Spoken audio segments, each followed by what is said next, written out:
This podcast was produced by OAR FM Dunedin with support from New Zealand On Air. Write On, showcasing the work of Otago Southland writers. I'm Beverly Martens. Join me for news and interviews with local writers on the second Wednesday of every month from noon till 1 and replayed the following Sunday at 1 p.m. Write On is brought to you by the Otago Southland branch of the New Zealand Society of Authors and kindly supported by the great team at the University Bookshop. What do you want to be when you grow up? They say you are what you read, and the University Bookshop can help you be whoever you want to be. Do you want to be an athlete? Then sit down with an inspiring sports biography. Do you fancy yourself as a detective? We have a grisly lineup of murder mysteries waiting just for you. Do you aspire to be the world's greatest chef? We have cookbooks to tantalise your taste buds. Do you want to celebrate your inner child? Play up in our fabulous children's room. The University Bookshop, helping you decide what you want to be when you grow up. Hello and welcome to Write On, brought to you by the Otago Southland branch of the Society of Authors in partnership with the University Bookshop.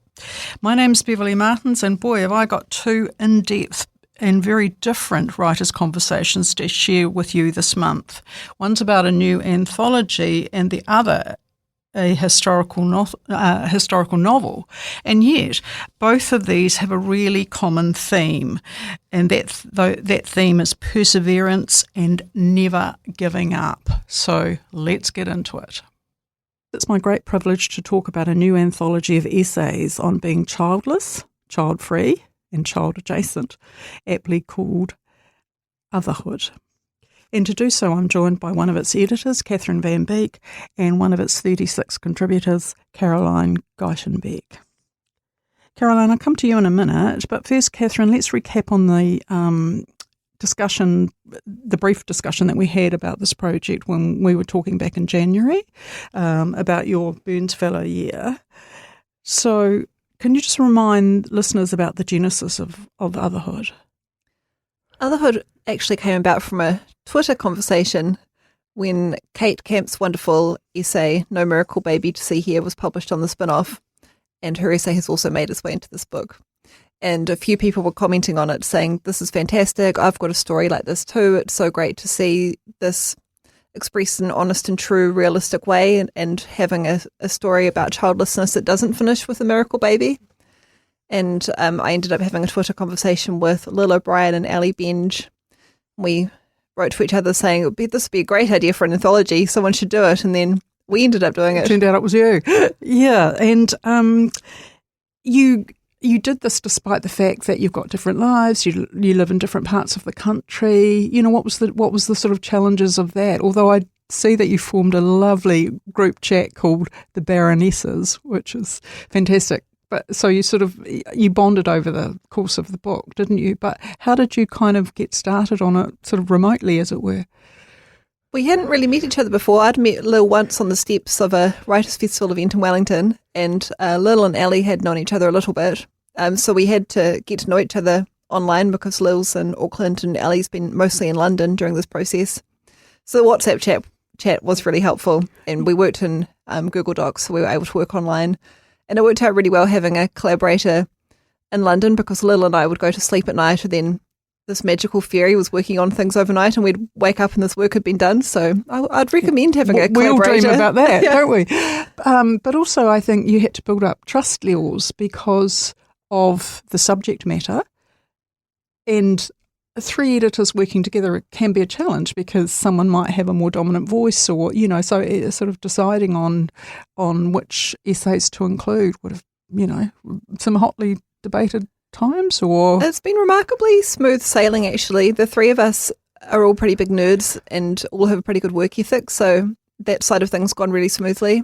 And we did debate some of the essays pretty fiercely. I think we all have some essays we wish were in the book and didn't quite make it in. So we had some impassioned debates, but in the end, we're all still friends. There were no hard feelings. Yeah, no, I'm sure there weren't. And you said that Finding Massey University, they became your dream publishers. Can you just talk about that? They've been wonderful. So we approached them with a pitch and they came on board straight away, and they could see the potential in this, and they've been amazing to work with and made everything so easy for us. Excellent. So let's just kind of go back to almost the sort of raison d'etre, I suppose, for the book. How you sort of talk about why you wanted to do it. And you say, we want anyone who resonates with the term otherhood to be able to pick up this book and relate to the multiplicity of stories within it, stories that intersect with race, disability, sexuality and gender identity, and that cover everything from IVF to foster care.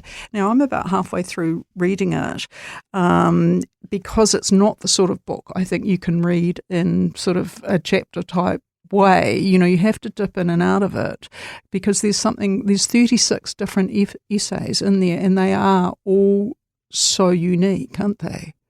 They are all different, and that was one of the reasons why some of the very good essays didn't necessarily make it into the book, because we did want to really showcase the wide range of reasons why people might end up identifying with that term otherhood. And the other thing I wanted to just quote directly out of the book, because I found it so fascinating. Believe you me, as I say, I'm only halfway through it and I'm just underlining so many things that personally resonate with me, but was that you kind of, you wanted to talk to someone to sort of check out whether your thoughts about it were sort of valid from a sociological point of view. I might be overstating that, but so you spoke to a health psychology expert, Dr. Morrison, and I really like what she says because I want to maybe discuss this wider. If nobody questions, this is a direct quote from her, nobody questions why people want to have children. It's just taken for granted, she says. But if you don't have children, the 3 stigma positions are that you're sad, you're mad, or you're bad. If you can't have children, that's very sad. If you're deliberately not having children, there's an assumption of deviance, of being mad, or that you're bad, you're incredibly selfish and materialistic. So these kind of stereotypes, I think, can still pervade. I think so, although Ali turned hers on its head when she wrote her essay about being a dink, double income, no kids, and her essay is all about what makes a good life without children. Caroline, you've got any comment on what I've just read? Yes, on the bad, I think that selfish aspect, I think you can turn it around the other way. I think about all the children in the world who are going hungry, who need help and support. And if people were going to put their money and energy into having children or wanting to care for children, why not care for the children who are in need rather than adding to the pool of children just because we're privileged? Right, almost a sort of quality-quantity argument in a way. What I really liked about the essays I've read so far is just that incredibly different everything, the different writing styles, the different viewpoints, the different situations, the different reactions, the tone of them that range from fierce to funny to friendly. But the big thing often is the whakama, the shame that you sometimes, that was quite prevalent in the ones that I've read so far. In your own essay, Kathryn, you poignantly say, shame is the grimy shroud that smothered me after I miscarried, a shroud so dusty I couldn't breathe. That's a very poignant, honest thing to say. Do you want to just kind of talk about why this sort of shame exists? Because I think people, they get very introspective, don't they? And they start blaming themselves in all sorts of ways. Yeah, it's interesting, isn't it? Sometimes you don't understand the meaning of a word until you've had an experience, and then you think, I get it now. Yeah, and shame just came out of nowhere for me. So we went and did IVF and ended up having 3 miscarriages. And I was blindsided to be feeling very strong feelings of shame. And I think that is just because it's such a part of our culture that, you have children, and if you do get pregnant, then that will all go wonderfully and that you'll have a lovely, healthy child. And if anything goes wrong, well, maybe that's on you. Not that anyone's specifically telling you this. It's just a bit of a background noise in the culture. Yeah, I definitely agree with that. Have you got any comment there, Caroline? Well, I suppose for me, that I could have children but chose not to, there's a sense of shame because of the people who would like to have children and can't. Ah, that's interesting. Right. And so I guess perhaps more of a sense of guilt, perhaps, to be in that position. Does that sort of feed into the the selfish? Quite possibly, kind of yes. trope? Yes. Yeah. I imagine it surely does. Yeah. And I love in your essay, Kathryn, you've got that you've got these kind of little almost etiquette tips done in quite a slightly sly kind of dig way about, what people say to you in these situations and what not to say, and then they don't know what to say, and responses, and sometimes someone will kind of slight you almost like to your face, and then you're down the road thinking, God, I wish I'd said that, wish I'd had that come back. That's Yeah, it's still pretty normal to ask people if they have kids as a conversation opener, which isn't an opener I would use because it could it leaves the other person thinking, do I need to explain my fertility journey or my life choices or my bereavement? The answer? To someone you may have just met. Who you might be about to make feel very uncomfortable. Yeah.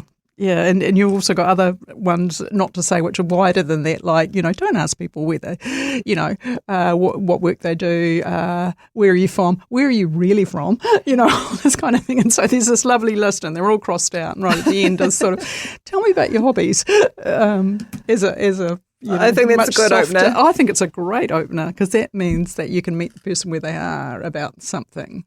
Because you don't know the status of the other person, and you don't know what for them is private or personal, or they're still working through, or, we make a lot of assumptions sometimes, don't we? It's pretty, yes or no. I always think if they do have kids, you'll soon find out. Yes, anyway. Of course you will, yeah. But something else I wanted to drill down to in your essay, which is called Not on a Beach, which is kind of, it's sort of a bit of a riff on a parallel life, isn't it? What could have been in your life and what hasn't been, and the life you're living not being a mother, and, not standing on Lego, and, these kinds of things. And it's done in quite a gentle but incredibly poignant way. But also, just back to your IVF journey, it was interesting, you wrote a really good essay about your first round of IVF, and the editor, whoever you sent it to, I'm not sure, but they lapped it up. They're like, that's great, thanks very much, we'll publish that. And then your second round of IVF, because, there's a bit like Kate's one, no baby to see here. It wasn't, it was different, wasn't it? And no one was interested. Yeah, that's my suspicion, is that the second one wasn't published because I had been talking to the editor. They'd published the first one about the first round, and then they ghosted me a little bit on the second one. And I did think maybe it's because nothing really changed. It changed for me. I went through different things, but there was no different outcome at the end. Yeah, it's almost like there's a time limit on this stuff. And you've certainly found that personally, haven't you, in terms of if there's a miscarriage or something, then it's like, oh, well, that's done, moving on. Whereas in fact, you've had a lasting influence on that. Do you want to just remind your listeners of what you did and why? Yeah, I think it's that thing again where if you haven't been through something, it can be hard to understand what it's like. So I think until I'd been through miscarriage, I would have struggled to understand how impactful it can be and how much your life can change, or you think it's going to change, just from an experience that's only lasted a few months. So I found it really hard going through miscarriage, and then I went to try and figure out what I was going to do in terms of my leave, because I needed some sick leave, and I wondered, can I get bereavement leave? And then I realised there was a bit of a gap in the Holidays Act. So I worked with the NMP, Claire Curran and Ginny Anderson, and we changed the law. So now if you have a miscarriage, you and your partner can take bereavement leave. Oh, I think that's a fantastic outcome. Yeah, you should be really proud of that, Kathryn. The other thing that, just looking at the title of the book, being childless, child-free and child-adjacent, we're all child-adjacent, aren't we? It takes, the old saying, it takes a village to to raise a child. And that sort of brings me on to your essay, Carolyn, which is weaving a life horizontally rather than the family tree thing of the vertical thing. And I just found that really interesting because you say, one of the things that you say in it is, I am the thread that weaves horizontally, not vertically. And that, you're the weft. And that really got me thinking, because I think, well, actually, the warp is nothing without the web. The warp, the downward threads actually warp without the weft, don't they? So there's a lot more people around children and families that are the sort of supporting cast that keep the stable structure, don't they? Yeah. Yes, I think it's that not having that intergenerational thing happening, that there's not going to be another generation following me. So the focus is on the present, my present life, rather than thinking about the future life. Although, of course, that was really strongly in my decision, the whole future aspect of having children. In terms of the world into which they would arrive? Most definitely. The world in which they would arrive, that was a major thought in my decision-making. And also too, looking back from my parents who they had difficult lives, and that kind of filtered through our family, and so that's the whole vertical thing went forwards and backwards, really, in terms of the intergenerational aspects. Right. Okay. So it carried across 3 generations in effect. Right. Yeah. But the horizontal aspect, as you say, was a positive way of looking at things, and that thing of the child adjacent, having friends with children and being involved in other children in my family's lives. Yes, you've done a lot of caregiving, haven't you? It feels that way. And you openly admit that you're quite exhausted by some of it. You've really pitched in times of need with your siblings. And at times, yes, yeah. Yes. And Ali pointed out the same thing too. She hasn't actually done that in her life, but she said, if she was called on, she would do that. Step up. And, I think that's what people do. Yeah, of course they do. They just pitch in and help. But also you've helped. I mean, you've got is it a lifestyle block or a fully working farm that you and your partner have got? It was a small farm, and then we were breeding Herefords, and then we moved away from that, and so now we just have this block of trees and animals that we look after.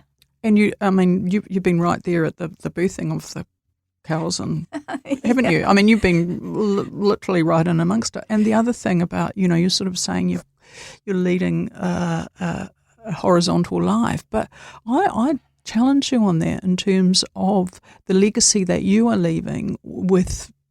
You've planted thousands of trees, native trees, that kind of thing. That's a different kind of. I mean, what's a tree if not vertical? Yes, that's right. Although I look at them horizontally, I love the concept of trees where their branches and their roots meet each other and they become a community in themselves. Yeah. And so it's the community of the now. That's a great expression. Kathryn, anything to add to that? Oh, I'm just blown away by that answer and thinking about trees having a community. Yeah, because back to the village thing, I guess there's just such a dominant narrative about being a parent and having children, and yet everybody plays their part, everybody exerts influence.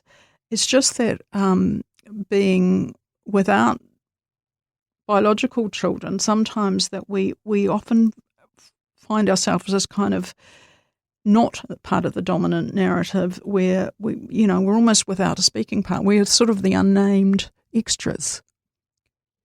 And that's what I love about this anthology, is giving voice to those stories. And do you want to talk about some of the other stories in the book? Oh, there's a whole range. And actually that just reminds me of another question we've been asked in another interview about our strategies for Mother's Day. And I was thinking, I actually probably find Christmas a bit harder because it's so family focused, and it can be hard to find your role in those big family events. But in terms of the breadth of the essays, there is a lot of child adjacentness happening. So there's foster parents, other people who've taken on caregiving roles. Paula Morris wrote one about what it means to her to be an auntie, and she reflects on some special aunties in her life. And Jackie Clark, literally from the Aunties organisation, where she has been the auntie / actually more of the mother to a lot of women who've been in women's refuge. And that's right, and their children as well. Yeah. And there was something that she said, kind of within that is the woman feeding back to her that she's been more of a mother to them than their own mother, but also how just the sort of sadness of women in very abusive relationships still hanging on in there because of their children, and also believing that their children were the only good thing that they'd ever done, and that their whole self-worth was tied up with their children. You know, it was just inextricably linked. It was sort of, and that was quite sad to read, really, that she often has to just kind of coach the mothers and just say, you're more than that, you're worth more than that, you will be more than that. Yeah, she's amazing, Jackie. It was incredible to have her as part of the collection. Mm. And another thing that we found amazing and quite surprising was that we did end up with some biological mothers contributing to the collection as well, which we hadn't anticipated when we put out the calls for submissions, and just goes to show how this term otherhood resonates with people. So there's a couple of essays in there about loss and bereavement. There's an essay in there about secondary infertility. And we popped that one in because we know that's another thing that there's a lot of shame around and people don't talk about much. If you've had a child and then you are unable to conceive a second, and those stories get lost as well. And then there's another interesting one, which is quite a humorous and lighthearted one about becoming an egg donor. So that's another kind of otherhood. Right, yeah, that's the thing. I think it's much broader than people realise, and that's what I loved about it. I mean, you kind of like, why haven't we done this before? I'm so pleased you've done it now, because of course I can relate to it. I'm a childless woman, and this might be for another discussion on another on another show. But I found it really interesting that we are all three of us, are all of Dutch descent. And yet here we all are, and we're sort of in the similar age bracket. I'm at the top end, but that is a really interesting thing. I wonder if it's that hyper-independence thing that you get from having an immigrant family where you're just told to get on with it. I certainly know in my family, if something happened, okay, that wasn't great, but carry on. You know, there's no lingering analysis of anything. It's right, that's done, moving on. That was kind of my I don't know. Well, if we do a follow-up, you'll have to write an essay for it and explore the Dutch angle. Yeah, I just think that's, I mean, coincidentally, it might be the Dutch here, but obviously in other immigrant families, it's the complete opposite, isn't it? It's like breed, you know, isn't it? Like the children are everything, and do as soon as possible, please. Yeah. Whereas I think in the Dutch work ethic, sometimes there is more of a career focus. Yeah. Interestingly, with my parents, they were not that way at all. I think when they came to New Zealand, they were looking for happiness, not for success. And but then in my case, one of my decisions not to have children was the lack of family support. There just wasn't family here, and my parents were getting elderly. And so that I think I see people who have children, and often the family support, there is other support there because it's not an easy thing to do. And you do, you know, that does sort of tie up with your identity, isn't it? I think somewhere you said something about as you grow older, you start to think about kind of where the things drop away, your childhood drops away, and then you start to kind of think, well, who am I? Where do I fit in? That kind of thing. And I think that's quite a strong immigrant story too. Absolutely. Yeah. Yes. Yeah. Great. Okay. So you also, as well as producing the book in a kind of online way, as it were, you then also had to go online for to get the thing published. So you want to talk about your crowdfunding briefly? We did a bit of crowdfunding. So we had Massey University Press come on board, which was fantastic. But there were a lot of contributors and we wanted to make sure everyone got paid. So we ran a crowdfunding campaign on Boosted to do that. And we raised half the money in the first day. First day, incredible. Yeah, brilliant. Which shows the level of interest. And need. Yeah, brilliant. So now we're sort of coming towards the launch, which is, the most exciting bit. So next week, I think you've got other events around the country, but let's just talk about the Dunedin one, which will be next week at UBS on May 15th.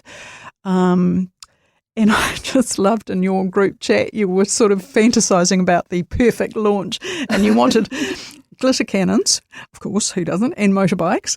And then you and Lil were really just having a lot of fun about what the launch would look like. And it's like, I'll ride in like Meatloaf. Behind me, I drag a hospital bed on it. Ellie dramatically gives birth to the book. Unfortunately, none of that is going to be happening at the launch, which I know is quite sad to hear. But everyone's invited to come along. It's at 5:30 at the University Bookshop, and there will be cupcakes. So that's pretty exciting. I want a bit of glitter as well. Okay, maybe we can bring in some glitter. And but the most exciting thing is that all the editors will be there, and we'll have some readings on the night from some contributors as well. Yeah, no, I think it's going to be fantastic. And what I obviously it just resonated completely with me, and I'm just going through the book underlining things, and so I can't recommend this highly enough. Obviously, as I've said, it's not a book that you would read in succession. You have to read one of the essays, have a pause, have a cup of tea, think about it, and give the respect to that person, because they're being so honest and quite raw at times, just telling their story.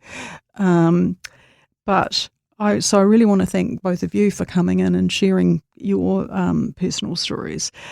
And just I want to conclude on something that was also in the book about why this book is important. And it says, it really spoke to me, because it says, if you've ever felt on the outside looking in, have lived an unexpected life, or given the finger to social expectations, you'll find your people inside this book. So I think that's a great note to end on. Thank you both very much. Thank you. Thanks for having us.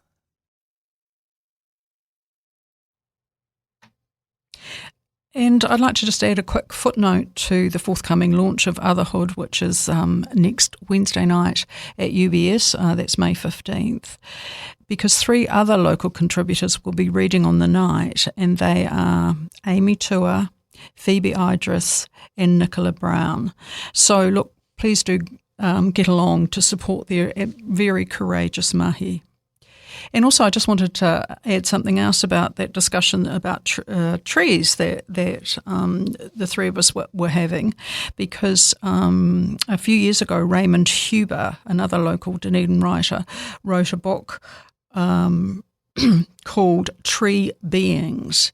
It's a non-fiction book, and if you're ever in doubt that trees form their own communities, then you'll know for sure that they do after reading that book. So that's called Tree Beings by Raymond Huber. Now we're going to take a very short break before my final guest, Kyle Mewburn. What do you want to be when you grow up?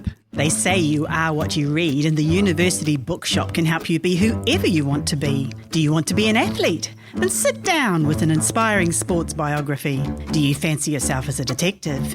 We have a grisly lineup of murder mysteries waiting just for you. Do you aspire to be the world's greatest chef? We have cookbooks to tantalise your taste buds. Do you want to celebrate your inner child? Play up in our fabulous children's room. The University Bookshop, helping you decide what you want to be when you grow up. Welcome back. You're listening to Right On OAR FM Dunedin. Now, my next guest is acclaimed children's writer Kyle Mewburn, who lives in Central Otago and is best known for her children's books. But when I spoke to her about her first adult novel, SEWING MOONLIGHT, it was about the creative marathon that she underwent to finally get that published. So let's hear from Kyle now. Welcome to the show, Kyle. Now, you're acclaimed as a children's book author mainly. I think you've done some incredible amount of something like over 60 titles. And then more latterly in 2021, your courageous transition memoir, Faking It. But this is your first adult novel. It is. The first published adult novel. I've written many, many, many novels. Oh, okay. So it was a perseverance question, was it? Yeah. Well, I started off wanting to be a novelist because I don't have children, and so a lot of children's writers get into it when they've got their own children or a teacher. Oh, yes, I see what you mean. Yeah. And neither of that. So I was wanting to be a writer, and I wanted to write. So I had these stories, and I started in 1997. I started writing my first novel, and was writing full time, and I did 3 novels and 2 creative non-fiction things over 7 years, and I actually wrote SEWING MOONLIGHT between 2000 and 2004. My first sort of iteration of it. Yeah, because we actually went. It went to the London Book Fair in 2004 with my agent in London at the time. Oh, for goodness sakes! Like 20 years ago. Gosh, talk about tenacity. Because that was sort of what I wanted to talk about. You doing, starting the book 20 years ago when the internet was still in its infancy, wasn't it? So researching wasn't, a Google search away, was it? No, totally. You had to go to the library, had to get books out, read lots of books, and try to remember where you got the information from. I'm not very good at note taking, and if I do write notes, I can hardly read my notes 6 months later. Yeah. So I had to go to the library and ask librarians, and got out everything there was about the era I was interested in. But yeah, nowadays it's just you do Google and you get the papers passed from the National Library and things like that, and it's a lot more interesting and comfortable to research. So, having done all that, well, actually, can we just step back a bit? Tell me what happened after the book went to the fair in 2004. What was the sort of next? Where did it go from there? Yeah. Well, that's the thing. I did the first draft 2000 to 2002 and sent it to New Zealand publishers. I got this lovely response from one publisher saying it not to recommend, but it groans under the weight of significance. That's a big backhanded compliment, isn't it? So, yeah, probably at a point to a degree I was trying too hard, as you do when you're starting. And I then sent an email to as many agents overseas as I could find. I just said my email was basically, help, I'm stuck in this world's smallest market. And here's my book. Right, yeah. And I got two asked for the book, and one of them took me on in London, and she worked for 2 years with me. And we got it to, it blew out to 500 pages at some point. Wow. And then got back to a little bit less, and then went to London Book Fair in 2004, and the agent, head of the agency, rang up at about 11 o'clock at night from London saying, this is really looking promising. It's lots of scouts reports are saying, wow, this is good. We don't normally read the whole books, and lots of positive stuff. And then over the next 3 months, it unfolded as like, no, not quite for us. New Zealand was, not really in people's psyche in America or England. Right. Then, so it was like the location wasn't. And the 30s in New Zealand. Yes. Like, who cares? Yeah, historic location. At that time. Yeah. Because I was thinking New Zealand must have been, with Lord of the Rings and stuff, it must have been on people's radar in a different way. Totally. Yeah. Then 2004, I put it aside, thinking, why isn't it being published? What's wrong? Because there was a lot of close, but not quite. Mm-hmm. And so I put it away and kept thinking, what should I change? Should I rewrite it yet again? And, what elements could I put in there? And then in 2021, my new agent in New Zealand from High Spot, sent it to Louise at Bateman, and she said, "Love it, but you still need to do another major rewrite." And I went, "Really?" Seriously? And I've been working on this for 20 years. No, I don't. For goodness sake. she had some really really insightful input, and was amazing, and really gave me direction on what I'd not done wrong, but what I'd failed to do in the first one, why it was not ticking the boxes. Right. So she got you over the line. She got you over the line, in effect. Did she just help you zero in and focus? I don't know about you, Kyle, but when I'm sort of researching and think about things, I tend to start kitchen sinking. I just sort of can throw everything into a story. Well, that's it. And then it gets all, the themes aren't clear enough, Totally, yeah. I mean, in my case, it was I get very focused and narrow on my character because it's one character's journey, and I focus too much on that. And then one comment was basically the reader has no perception of what the other characters are doing when they're not in the orbit of my hero. Oh, that's interesting. Yeah. So I was creating whole backstories, more being more aware of the backstory, and more, implying what there's something else they've got a life outside. And because you are in a small community, then those lives are quite significant too, because you're not, Willem's not living in an anonymous big city, is he? Totally. So everybody, everything is kind of interdependent, isn't it? Do you know how many drafts you actually got to, or did you stop counting? I think I've done 6 entire rewrites. Wow. And 3 massive edits with, as you do, adding stuff, taking away stuff, reworking scenes which didn't quite work, and then another sort of 2 or 3 actually just cutting, this whole scene. And of course, once you pull out one scene, you suddenly go, well, actually, this next scene is not really relevant, is it now? And this doesn't do anything either. So you pull out a whole stream. Yeah, I'm thinking. And you go, oh, my baby. It's like pulling apart a sock and going, okay. And yes, I was just thinking about that, the knitting analogy of sort of things, it's one thing to fix a hole, but not to unravel the whole garment. Totally, where do you go? How far do you go? Yeah. So, gosh. So we're talking 24 years plus of living with Willem in your head. I mean, how do you miss him? Like, how does it feel now that he's on the page and he's left home, as it were?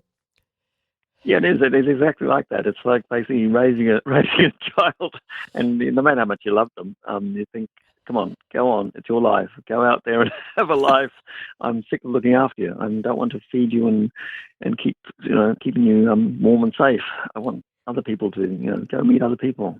Do you feel lighter? I mean, has it freed up headspace that you didn't realise that you were holding for him? Or? Totally, yeah. Yeah, wow. Yeah, totally. You end up sort of in the middle of the night. I would just suddenly think, oh, maybe if I put more about the flax industry, a native flax industry in the 30s. Maybe that would contribute. Yeah. Maybe Willem should be a Nazi sympathiser. Oh, sorry, I'm laughing. I don't mean to. Not sure. What are you going to do? Yeah, it's just all those sort of internal conversations, isn't it? They can really do your head in. And I hear that Marion's quite pleased that Willem's gone as well. What difference has she noticed with you? Well, she always says when I'm in a major writing, something significant and takes up so much headspace, she always just says, you're not really here, are you? Yeah. And I go, yes, I am. I listened. I heard exactly what you said. And she goes, no, you didn't. What did I say? And I think, well, I can repeat it, but it didn't really. It hadn't sunk in. Take it in. Yeah, you're not really present. Yeah, interesting. No. Interesting. Let's talk about Wilhelm, or he's Willie in the book, Wilhelm, and he gets called Bill. All sorts of iterations. Yeah. But I mean, he's such a blimmin' stubborn character, isn't he? Which is both, for what I could see, a sort of a blessing and a curse in his unforgiving circumstances, because, what he's trying to do is quite pioneering. He's trying to break in this land. He's a stranger in a strange land. And he's trying to, figure all out and sustain himself. He hasn't got much money. The seasons are brutal, etc., etc. But he can be his own worst enemy, I thought, sometimes. He really did confuse stubbornness with strength. sometimes when he was interacting with other people. Is that a fair assessment? Yeah, totally. Yeah. I'm sort of channeling my younger self, really. Are you? Right. Is it that In a close? way. Yeah. One step removed. You put in the German part, and with a lot of characters, you sort of base it on something, and then step away from it a little bit to make it a little bit more, fictional, which means that you can play around with more details. And then Otherwise when they it becomes start too doing true. things, on the page, then they start becoming different as well, and interactions with other Totally. characters change them too, don't they? Yeah. Yeah, and you have a background and psychological issues and family issues and connections and you think, Yeah. how is that going to impact on this person? I thought there was quite that good quite parallel with Wilhelm and his sort of regrets with his brother and Andreas. That's a strong part of his past, isn't it? And then you've got Sandy in the modern story, who's a real sort of Kiwi joker, nothing phases. He's quite a simple character in some ways, isn't he? But then he's got kind of family brother issues going on as well. Yeah. Yeah. Yeah. I It's thought sort of that playing with that, that's the way people deal with their traumas and life events is, it's more important than what happens in a way. Yeah, and also how you allow it to impact on your character. Also that thing of everywhere you go, you take the weather. Like he has come to the other side of the world for a fresh start, as it were, and yet he's still got his past, even though he really sort of almost turns his back on his family and he doesn't really have any contact with his parents or anything. He's still, it's still there, isn't it? Yeah, totally. Yeah, as it is. Yeah. It's hard to get rid of. It's hard to shake loose. Yeah. Now, the book, I read somewhere a lovely description of the book, which is, it's about love, loss, and biodynamics. Now, they're not things that usually go in the same sentence together. How did all that, because he's pioneering in the sense that he's breaking in the land, but he's also pioneering in his kind of ways of doing it and things. Was that a really strong appeal for you? Yeah, I mean, the story, the original idea started when I coincidentally bumped into the granddaughter of one of the original owners of our property. And she told me about the fact that her grandfather had an amazing garden and a macrocarpa hedge around the whole property and was a huge gardener and fed his family and lived here for 20-something years. And when we bought the property in 1990, there was nothing here except grass. Everything had been removed of his existence. So there's no evidence of anything but a place where a house might have been at some point, because the house burned down in 1949. And she also told me the story about her grandmother who married beneath her station, according to her family. And so she, on her wedding day, she was given a sewing machine, and the family never talked to her again. So those two elements were, the notion of us repeating that sort of life. So 60 years later, we're basically getting to that point now. I was having a macrocarpa hedge in a garden and an orchard, and so that sort of automatically sort of reminded me of the moon cycles, and that things are never, the history repeats itself. And so from the moon, went into biodynamic farming, because during the early 90s, when I was first living here and breaking the land, we tried planting by the moon, and we planted, companion planting and all that sort of anything that sounded interesting. I would give it a whirl, and so we introduced biodynamics into the story, and then it became, biodynamics was only formulated in 1925 at a conference in Poland, I think. When lots of people got together to hear Steiner's views on nature and gardening. He'd never been a gardener, of course. He didn't need to be a gardener. He came up with the original tenets of biodynamics. So then it became, the guy had to be a German, or at least a European. Oh, right. Yeah. So to have understood biodynamics in the 1920s. So he became a German, and from then on, you then research, what Germans were treated like between the wars, which was quite tragic in a lot of cases. Yes, that was really interesting. I must admit, when I saw the time frame, start to, because it's sort of into-war, isn't it? And then it goes into the Second World War, and you're just, you're reading the book with quite a bit of tension, thinking, oh my gosh, what's going to happen to him, in terms of the prejudice against Germans and things. And I did expect him to go to Soames Island. He doesn't, but one of the other characters does. But that kind of, alienation. It's awful. Totally. I mean, when I was researching, two of the things which stood out was one story. I picked, there was a photo from 1920 or whatever it was in Motueka, and there's these bunch of blokes standing around with their sleeves rolled up, all holding sticks and bars, and they were beating to death a bell. Because the bell, there was a rumour that the bell had been forged from German cannons, and it was in the Lutheran church. They went to the Lutheran church and ripped down the bell and gave it a sound beating. It was just the most ridiculous idea. Yeah, isn't that absolutely how hatred becomes this? It just blinds people and turns them into total morons. Yeah. What's the point? Yes, of beating a bell. Yes, exactly. It's futile, and it's just awful. Yeah, crazy. And and for the community, German community, it was quite a savage thing to do, to go and rip the bell out of the church. For no reason except you had this rumour that it was a cannon. And the other story was during the Second World War, when the first refugees started coming from Germany. They're mostly Jewish and they're mostly civilised, very cultured people. And they were one story was this old guy was walking down every day. He would go to work, and as he got down the street a little bit, he'd turn around and wave to his wife.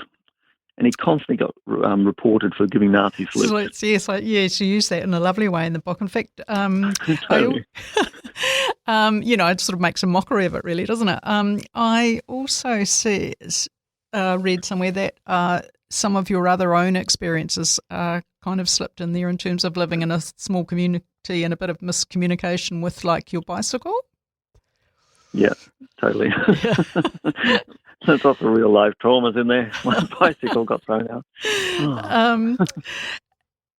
Now back to the small community. I mean, you've done a fantastic, using the anagram of Miller's Flat where you live, and because it's a pretty open secret, isn't it? I don't think I'm giving away anything there that you're calling it Falter's Mill.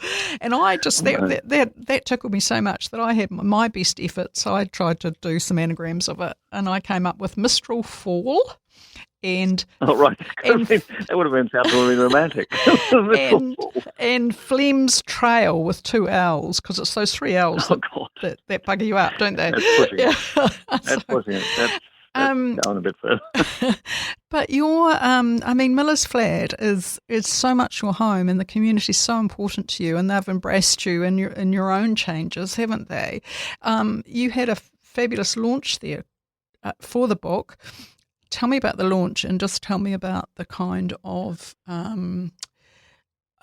reception or that the book's got, or we had a really, over the years, I haven't done anything in Miller's Flat because it's a very small community, and when you have a launch, you normally want to sell books, and my children's books haven't been, it was not a big point of having a launch here, and I really wanted to have it as a celebration of the local community, because they have been supporters, and they're one of the most open, embracing communities around. We've had so many amazing experiences since we've been here for 34 years now. And so I decided to have a 1930s themed Ladies of Plate supper dance. So we had a launch to start with, normal launchy stuff, with a speech by one of the local old timers who has been here all her life, and she was actually the one who threw out my bike. She ran the post office and the shop when we first arrived there, and she was. And in the story, she's Mrs. Almond, and her real name is Mrs. Omond. Right, so close. It was very obvious because there's nothing wrong with it, and so I changed it a little bit, and so she did a nice opening speech, which was really very touching, and she remembered back to my trials and tribulations, going to the post office, getting my rejection letters constantly. And that was really nice.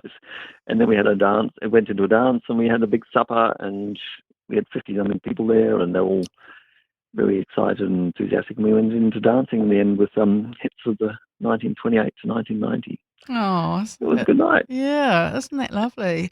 I mean, just talking about you going to the post office and things, and the time that it's taken to get this book out in the world, Kyle. I mean, tenacity.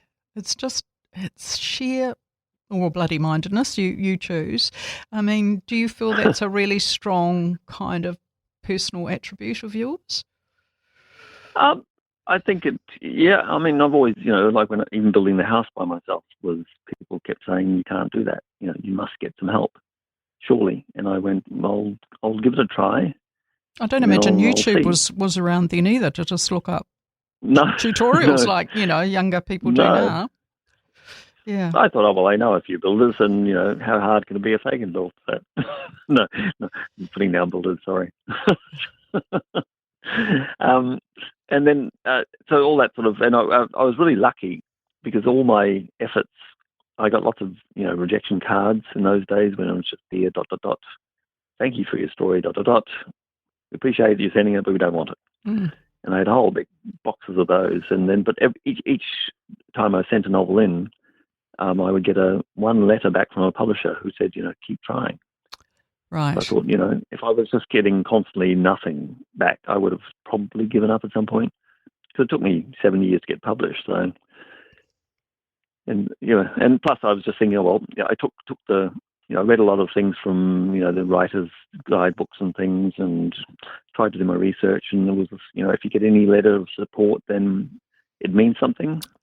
So I took it on board, and then I also thought, I don't know who I am as a writer, so I kept trying new things. I wasn't writing the great New Zealand novel over and over again in different iterations. I tried sort of science fiction almost. I tried a Graham Greenish sort of thing, and SEWING MOONLIGHT was my third novel attempt, and it's historical fiction. And then when that wasn't accepted, I thought, a friend was doing a workshop in picture books, and she said, do you want to try that? I went, okay, I'll try that then. And so I wrote a picture book, and then I kicked on from there and gave up writing adults for a while. Gosh, isn't that interesting? So, I mean, I wouldn't say it was accidental, your success in the children's arena, but it was something that you kind of fell into, and then you realised that you were good at it and kept going. Yeah. Don't you have a background in advertising or as a copywriter or something though? Was that? Yeah, that's what I trained in, yeah. And I think it's come full circle in terms of picture books are in a way sort of advertising, but in a poetical level. You're trying to sell something, and you're doing a story in minimum number of words and images, and you just want to leave strong. Yes, only memories and traces. Yeah. There's no filler stuff. So every word counts. Gosh, and plus it's that sort of idea of knowing there's an audience. You're not doing it for yourself. Whereas adult writing, you can indulge yourself a bit. Yes. Because you're writing for yourself in a way. Yes, I see what you're saying. Yeah. Children's writing is you really have to focus that this is for children. Everything has to be focused on this. That your reader, totally. In retrospect, being a children's writer was great discipline and training for improving my adult writing, because it does that moving along. What is it doing? Being very hard on yourself and saying, actually, I put in a lot of scenes which were from real experience, and they're really dramatic and they're really well written, and I enjoyed the writing of them. And then in the end, it was, well, what does this do to the story? Does it contribute? Right. And not enough. Sorry. Yeah, got to go. Yeah, so it's the rewriting that's the absolute secret, isn't it, as you've shown. Yeah. So what's next for you then? Well, I've been still trying to get my children's writing career back on track, because it's been a bit flatlining in the last half a dozen years for some reason. So I've got other things on, and I've got a couple of picture books coming out in Australia next year. Excellent. And I've got I'm working on a story based on my mother at the moment, a novel about her nomadic life in outback Queensland, and with complicated relationships and family dynamics, and I think you're pretty wedded to where you are in Miller's Flat. I mean, you've done the community proud, you've done yourself proud, Kyle. And SEWING MOONLIGHT is out now. published by Bateman Books, and we're already seeing it steadily climbing up the New Zealand bestsellers list, Kyle. So well done. Great to chat, and all the best. Thank you very much. Lovely chatting. And that's pretty much our show. But I would like to squeeze in a quick shout out to award-winning poet Robert Sullivan, his new collection Hoporangi Songcatcher, which is inspired by the Māori lunar calendar Maramataka. That comes out tomorrow, so look out for that. Meanwhile, thanks for listening, and until next month, please keep reading and please keep persevering with your own writing. See you next time. Bye. This podcast was produced by OAR FM Dunedin with support from New Zealand On the Air.